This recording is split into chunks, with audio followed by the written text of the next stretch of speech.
ප්‍රාර්ථනා පුරවාගෙන කාලය තුල දිව යනවා කලකී දේවල් පමණක් පසුපසවාගේ දැනෙනවා සෙවනැල්ලාගේ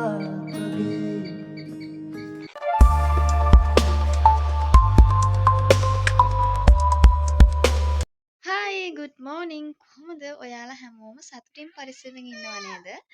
මම දැන් තමයි නැගිට්ටේ. ඊයේ හවස නාපු නිසා. ඇයි? හා එන්නම් ඔයා ඉන්නකෝ. ඊයේ හවස නාපු නිසා මං එහෙමම කොණ්ඩේ කඩ දාන්න තමයි නිදාගත්තේ. මේ ගැට ගොඩයි. ඒ ටිකත් කඩා ගන්න ඕනේ. ඉතින් මං දැන් තමයි නැගිට්ටේ. මං නැගිටලා සෙක ජනෙල්ලා කෑරියා. දැන් අනිත් ජනෙල්ලා තරින්න ඕනේ. හොඳටම අවුව වැටිලා ගෙට. අයියා නම් වැඩට ගියා අම්මත් වැඩට යන ලෑස්ති. ඉතින් මමයි බබා විතරයි අද ගෙදර ඉන්නේ. ඉතින් බලමු මගේ අද දවසේ කොහොමද ගත වෙන්නේ. කිසිම ලොකු වැඩක් නැහැ. අම්මා උදේ නැගිටලා මිදුලත් ගාලා උයලා තමයි තියෙන්නේ. මට තියෙන්නේ ගෙවල් වස් කරලා තියෙන පොඩි පොඩි වැඩ ටිකක් කරන්න. එහෙම ලොකු වැඩකුත් නැහැ ඉතින් අද. ඉතින් කොහොම හරි කමක් නැහැ. ඉතින් මගේ වීඩියෝ එකත් එක්ක දිගටම ඉන්න.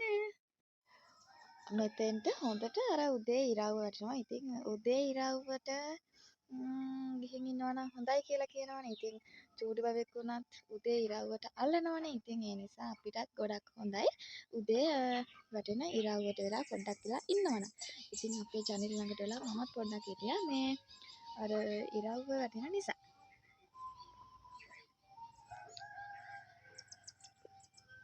අද මම ආසන ෆේස් පැක් එකක් දාන්න කියලා හිතාගෙන මොකද පහුගිය දවස් දෙක තුනේම අර අපේ ඉඩමේ තිබුණ ගස් ටික එහෙම අයින් කරන්න අයියට මමත් උදව් වුණා. ඉතින් ඒ නිසා ගොඩක් අවුවේ හිටියා. ඉතින් මූණ එහෙම ගොඩාරියක් කළු වෙලා අත්ෙමත් ගොඩක් කළා. ඉතින් මට හිතුණා මම ආසම ෆේස් පැක් එක අද දානවා කියලා. ඉතින් බලමු ඉතින් ඒකත් කොහොමද හදාගන්නේ කියලා. ඉතින් ඔය විදිහට තමයි. අද ගැහෙන හැම වේලේ නුඹවමයි මා පැතුවේ උදේ නැගිටපු ගමන්ම මම කරන වැඩවලින් එකක් තමයි මේ වගේ වතුර වීදුරක් බොන එක. ඉතින් හොඳ පුරුද්දක් විදිහට හැමදාම උදේ නැගිටපු ගමන් වතුර වීදුරක් බොන එක හොඳයි. මම නම් මේක ළඟකදී තමයි පටන් ගත්තේ. මොකද මම නැත්තම් නැගිටපු ගමන් එක්ක තේ එකක් එක්ක මොන හරි දෙයක් තියෙන දෙයක් කනවා. ඉතින් ඒ පුරුද්ද මම අත්හැරියා. ඉතින් මේ වගේ වතුර වීදුරක් බොන එක ඇත්තටම ගොඩක් හොඳයි. ඉතින් ඔයත් ඒ වගේ දෙයක් කරන්නේ නැත්නම් ඉතින් පුරුදු වෙන්න උදේ නැගිටපු ගමන් මෙන්න මේ වගේ හිස් වතුර වීදුරක් බොන්න.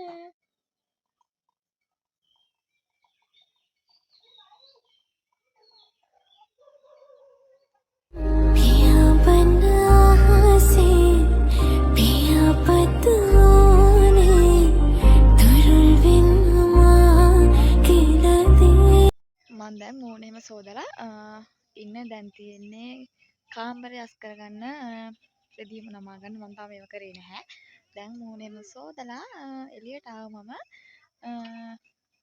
අද නම් අවුව වැටිගෙන යනවා. මේ දවස්වල චුට්ටක් අවුව අඩුයි වැස්ස නිසා. ඉතින් අන්න විදිහට තමයි අපේ ගේ වටේ තියෙන්නේ.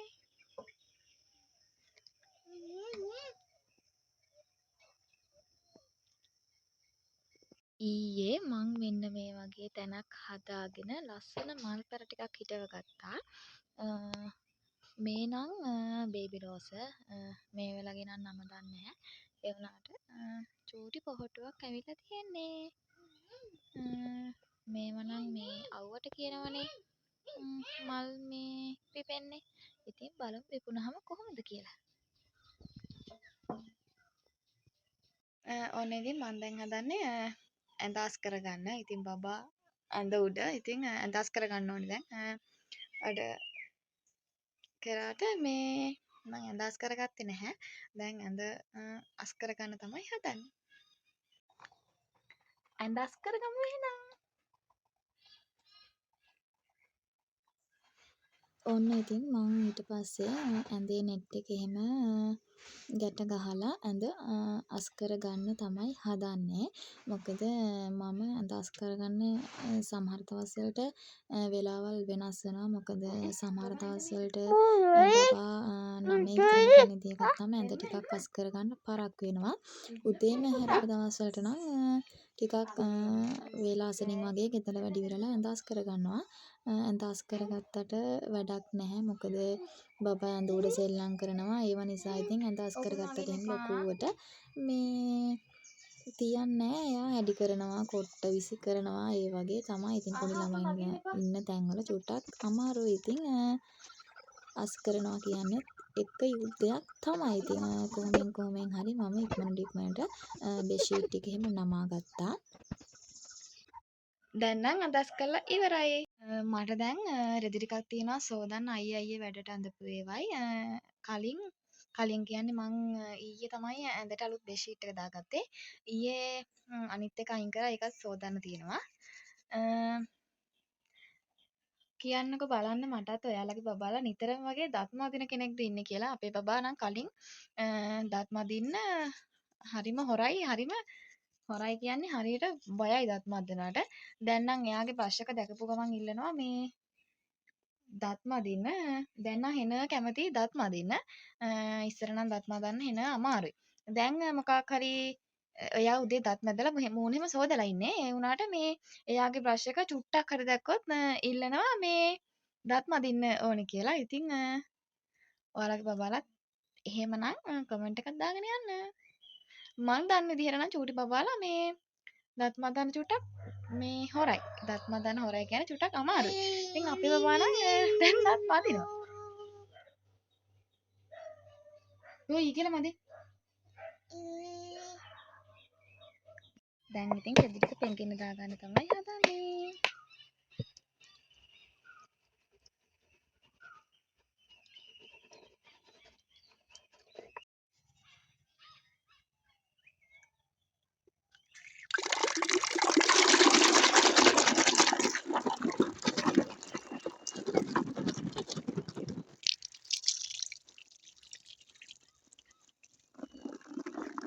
ඔන්න ඉතින් රෙදි ටිකක් සෝදගෙන වැලට දාගත්තා. ඉතින් ඔන්න මගේ වැඩවලින් භාගයක්ම වගේ ඉවරයි. දැන් තියෙන්නේ ලියස් කරගෙන ඔය ටික කරගන්න තමයි.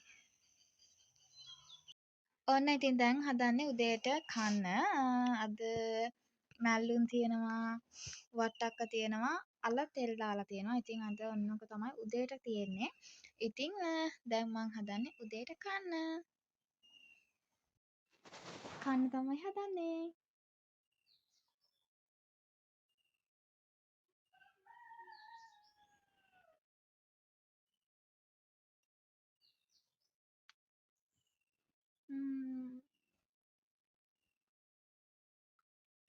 රසයි.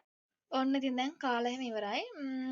කෑමට පස්සේ මට හදිසි කෝල් වගේක් ගන්න තියෙනවා මේ වැඩ වගේකට. ඉතින් කෝල් ගන්නකොට පැකේජ් එක ඉවරයි. ඉතින් ගේස් කරන්න උනේත් නැහැ. මේ ගේස් කරනවා පස්සේ මට පැකේජ් එක දාගෙන එන්න යන්න ඕනේ දැන් කඩේට. මොකද ඒ කෝල් එක අනිවාර්යෙන් ගන්න ඕනේ හදිසි කෝල් එකක්. ඉතින් ඒ නිසා මේ දැන් මම බබත් එක්ක පැකේජ් එක දාන් එන්න කඩේට යන්න ඕනේ. ඉතින් ඇවිල්ලා ගෙහෙම අස් කරනවා. ඉතින් එන්න කඩේ යනවා. 6400.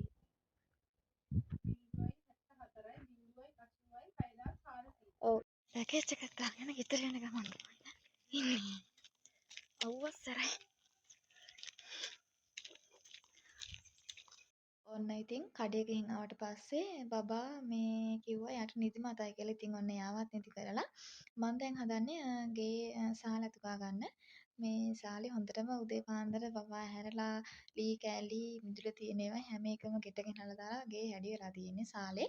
ඉතින් මම දැන් හදන්නේ ඒක අස් කරලා අතුගාලා මේ පොල් රොටි හදන්න කියලා. ඉතින් බලමු. ඉතින් මෙන්න මේ විදිහට තමයි සාලේ තියෙන්නේ. ඒකේ ටට්ටක් ගාලා ආස් කරලා අතුගා ගන්න ඕනේ.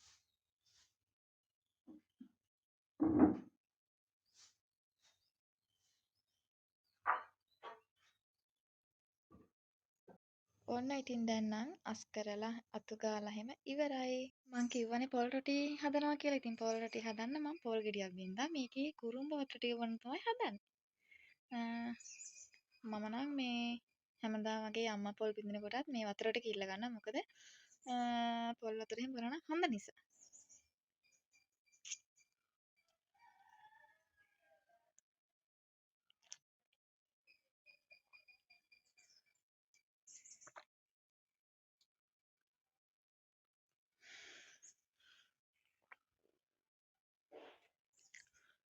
ඉතින් මම මෙන්න මේ විදිහට රොටි ටික ගොලි කරලා හදාගත්තා. දැන් කෙසෙල් කොළ කඩා ගන්න ඕනේ රොටි ටික පුච්ච ගන්න. ඔන්න ඉතින් ඊට පස්සේ මං ආවා කෙසෙල් කොළ කඩන්න. මේ අපේ වත්තේ තියෙන ගස් හෙන උසයි මට පාත් කරන්නත් බෑ. ඒ නිසා අල්ලපු වත්තට ආවා කෙසෙල් කොළ කඩාගෙන යන්න. ඉතින් කෙසෙල් කොළ පොඩි කොළ දෙක තුනක් කඩාගෙන යන්න තමයි ආවේ. ඉතින් ඔන්න ඔය විදිහට කෙසෙල් කොළ දෙක තුනකුත් කඩාගත්තා. යන්තම් කෙසෙල් කොළ ටිකක් කඩාගෙන ආවා ගිහිල්ලා. දැන් රොටි මං අර ගුලි 3ක් හදාගත්තට මට විතරයි මං හදාගන්නේ.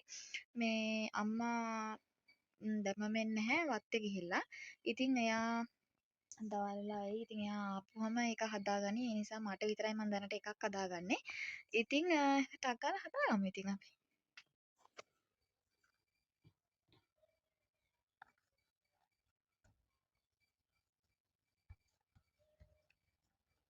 මම මේ රොටි හදන පළවෙනි පාර මේ ලුණු වැඩිද එහෙම දාන්න දන්නෙත් නෑ. මේ කොහොම හරි දාගත්තා. ඉතින් මේ කාලම තමයි බලන්න වෙන්නේ ලුණු එහෙම ඇතිද කියලා. මොකද මම එහෙම රොටි හදන්නේ නෑ. ඉතින් ගෙදර ඉන්නකොට අම්මනේ හදන්නේ. මට හිතුණා අද පොල් රොටි හදන්න ඕනේ කියලා. බලමු කොහොම හරි හදලා.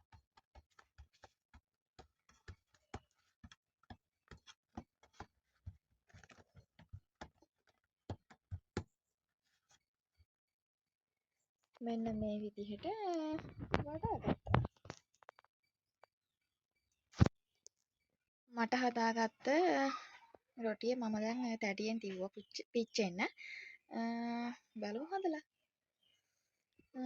මෙන්න මේ විදිහට ඉතින් මම තැටියෙන් තියාගත්තා කෙසෙල් කොලේ උඩ. ඔන්න ඉතින් දැන් කට්ටිය කියාගෙන ඉන්න එපා පළවෙනි පාර රොටි හදනවා කිව්වට පස්සේ රොටියක් හදාගන්න දන්නේ නැද්ද කියලා. ඇත්තම කිව්වොත් රොටි හදන්න දන්නේ නැහැ නෙවෙයි. දන්නවා. ඒත් අර ලුණු එහෙම ගානට දාගන්න එහෙම දන්නේ නැහැ.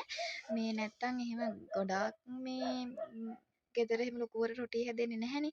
ඒ නිසා ඉතින් එහෙම ලොකුවට රොටි මේ තනියෙන් එහෙම හදන්නේ නැහැ. ඉතින් අද මට හිතුණා හදන්න ඕනි කියලා. ඒකයි මං කිව්වේ එහෙම ලොකුවට රොටි හදන්න දන්නේ නැහැ කියලා. දැන් එක එක ඒවා කියාගෙන එහෙම ඉන්නේ නැහැ. රොටියක් දැන් හදලා ඉවරයි. මම දැන් මේ ජාර ළඟට ඇවිල්ලා තේ බොන්න කියලා හැදුවේ.